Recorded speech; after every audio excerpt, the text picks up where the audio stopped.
All right, this is section 5.1, looking at the warm-up. And I want to talk about 3 ways to write a quadratic function. I'm not worried about spelling. All right, and I'm going to use the function they have there in the warm-up. H of t equals minus 2t squared plus 12t plus 14, and this is called standard form. I'm going to have different names for all of these in a minute, but you do need to know these names. Minus 2 times t minus 7 times t plus 1. This is called factored form. And h of t equals minus 2 times t minus 3 squared plus 32. This is vertex form. Okay, the first thing I want to do is talk about how these are all quadratic equations. This is a quadratic equation because the leading term has degree 2. This is a quadratic equation because there are 2 factors, and if we add up the powers on each of those factors, we get a total power of 2. And this is a quadratic equation because the term with the t is raised to a power of 2. So even though they're written differently, they're all quadratic equations. They happen to all be the same quadratic equation, a quadratic function. I'm going to rewrite them so I can draw other things without getting too crowded. All right, so this first way of writing it, which is called standard form, I like to call it y-intercept form. And that's because that constant right there is always the y value of the y-intercept. Because if t is 0, that goes away and that goes away, and you're just left with 14. 0, 14 is the y-intercept.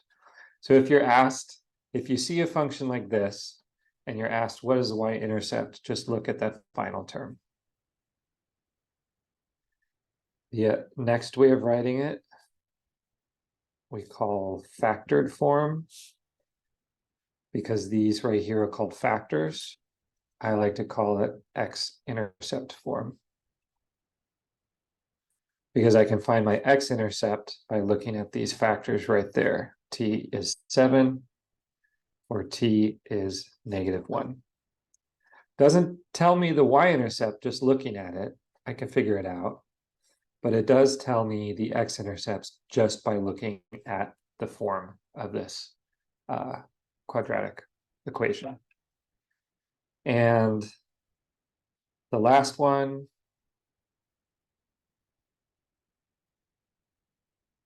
we think of as vertex form.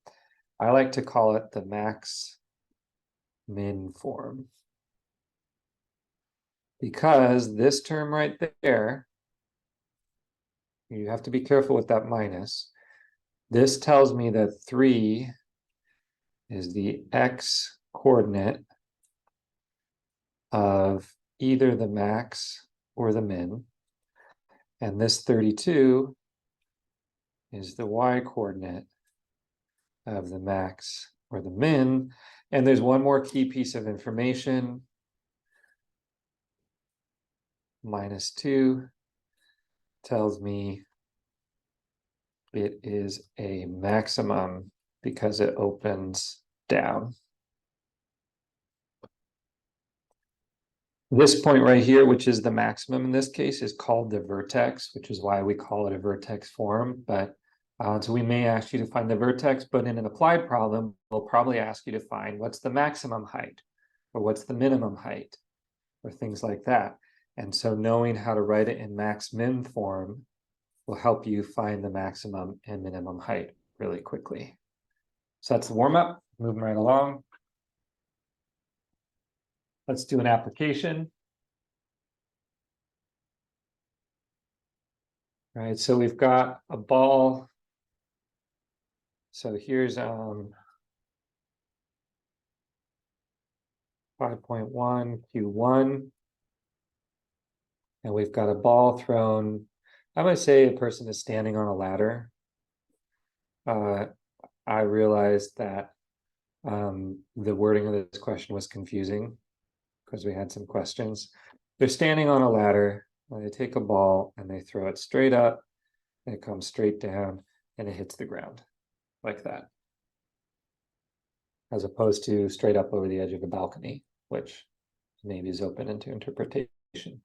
I'm going to use a different function so that you get more practice. So I'm going to say the function,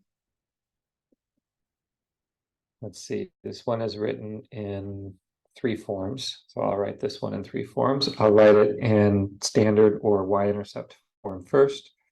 Minus 3x squared plus 24x plus 27. This is standard or y-intercept form. You'll use different colors for each. I'll write it in factored form, minus 3 times x plus 1 times x minus 9, which is factored, or x-intercept form. And then I'll write it in max-min form.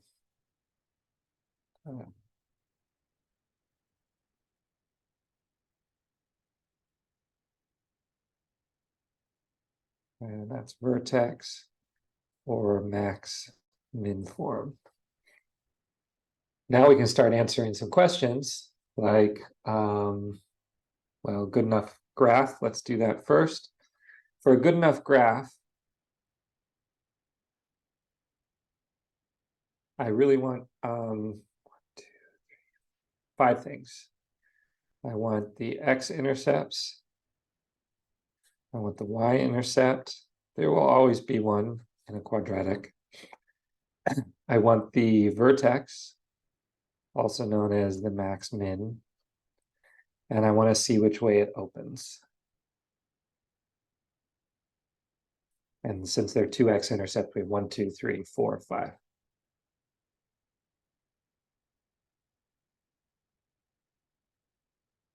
X-intercepts. I'm going to go straight to my x-intercept form. There's a -1 there and a +9 there. Y-intercept. I'm going to go straight to my y-intercept form. So it's at 27. I know the scale is off, but we'll deal with it. The vertex, the max-min, I'm going to go right here. It should occur at 4.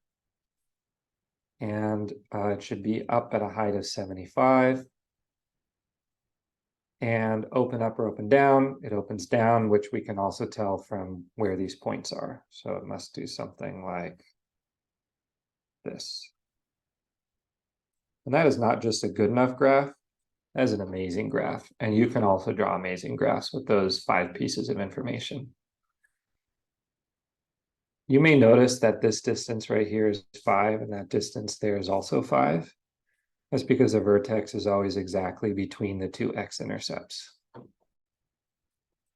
I'll erase that for now because that's not really necessary for this particular question. Okay, so there's our good enough maximum height.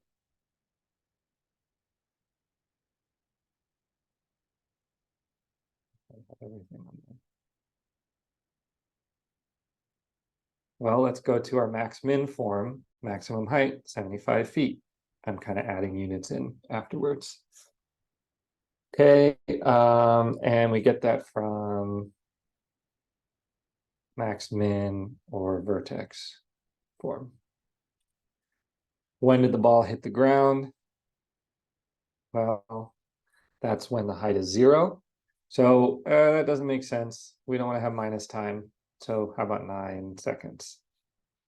And we get that from x-intercept or a factored form. What was the initial height of the ball? That's right there, 27 feet, which is a terrifyingly tall ladder, but I just made this question up. 27 feet, and I get that from standard or y-intercept form. And what's a reasonable domain? Well, negative time doesn't make sense. Negative height doesn't make sense. So I think probably a reasonable domain is right in here. So that goes from 0 up to 9. Reasonable range. It gets up to 75 feet. It doesn't go below 0 feet. So 0 up to 75 is reasonable. See that? Yeah. All right. That's how you might do an application with a quadratic function. Of course, we could give you just one of these forms and still ask you all of this information. So you need to be able to convert from one form to another. And the next part of this video shows you how to do that. Okay, 5.1, converting between forms of quadratics. I'm going to write the most basic quadratic where I use letters instead of numbers. Ax squared plus bx plus c. This is in standard or y-intercept form. If I want to convert, still f of x, but now I want it in factored or x-intercept form. Well, you can do factoring where you say what number multiplies to get c and add, what two numbers multiply to get c and add to get b. But as a general way that if that doesn't work, you'd use a quadratic formula, which is minus b plus or minus the square root of b squared minus 4ac all over 2a. The plus and minus means there's two values. So one of your roots, I'm going to call it R1, one of your x-intercepts is minus b plus the square root of b squared minus 4ac all over 2a. And your other root, I'm going to call it R2, is minus b minus the square root of b squared minus 4ac all over 2a. I'm talking really fast, but that's why videos can be slowed down. So I'm going to have trouble fitting it all in here, but I'll try.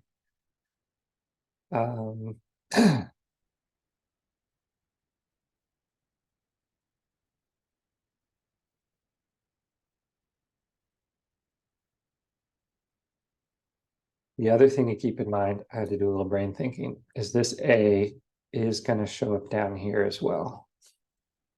So you need to start with your leading coefficient, comes out there. And now I have x minus my first root, which is a quantity minus b plus the square root of b squared minus 4ac all over 2a. And then x minus my second root, which is minus b minus the square root of b squared minus 4ac all over 2a. Now I have it in factored form. Okay, what if I give you factored form and I want standard? So a times x minus r1 times x minus r2. This is in factored or x-intercept form.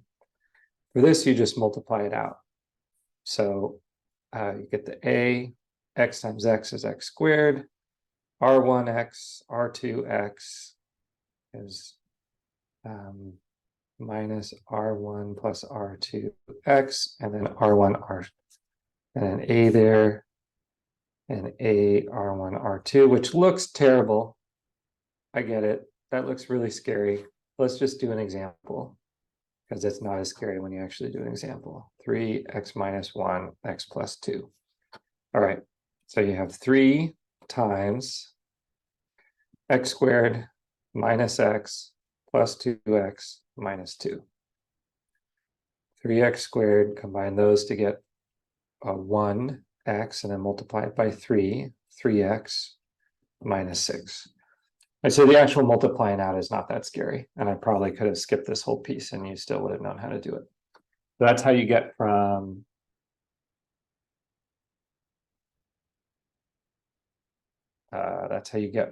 factored form to standard form.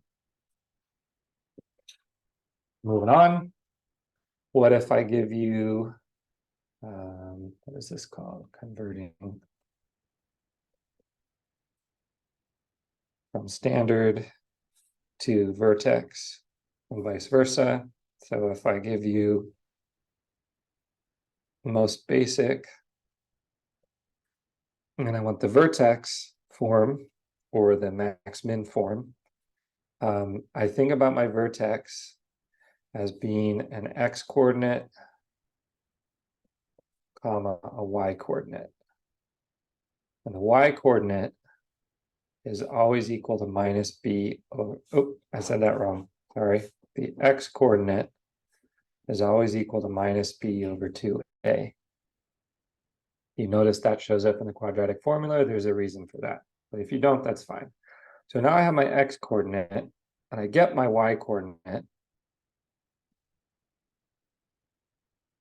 just by running whatever that number is through my function. Again, it can look a little intimidating with just letters. So let's do an example. Let's look at f of x equals 3x squared minus 2x plus 4. So if I want the x coordinate of the vertex, I'm going to take minus b, which is minus negative 2, divided by 2a, which is 2 times 3, which is 2 over 6, which is 1/3. Yeah.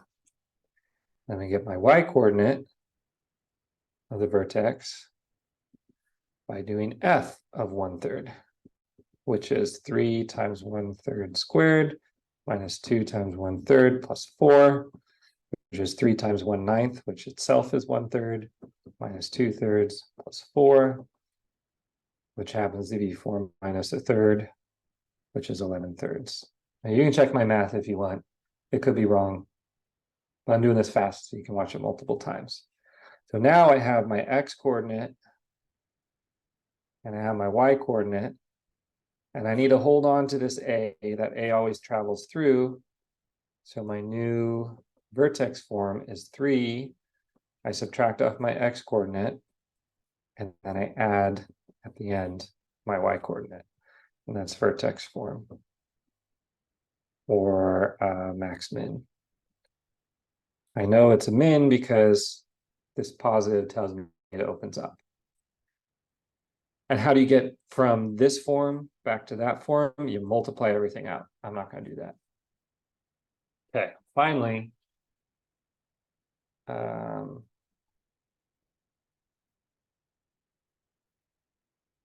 converting from factored to vertex form. There are ways to do it, but what I suggest is take factored form, go through standard form, and then go to vertex form. That will work. If you do it all right, you'll get it right. If you do it wrong, in life, you'll get it fixed, and in class, you won't lose that many points. And then same thing if you want to move back. So first multiply everything out to get to standard form, then find your vertex. So here you go minus b over 2a and f of minus b over 2a. Here you multiply. And going the other way, you multiply here. And you use minus b plus or minus the square root of b squared minus 4ac all over 2a. That's how I would do it. So I'm not going to go through examples for that. You could use the ones I've done before to try. I believe that is it. End of video.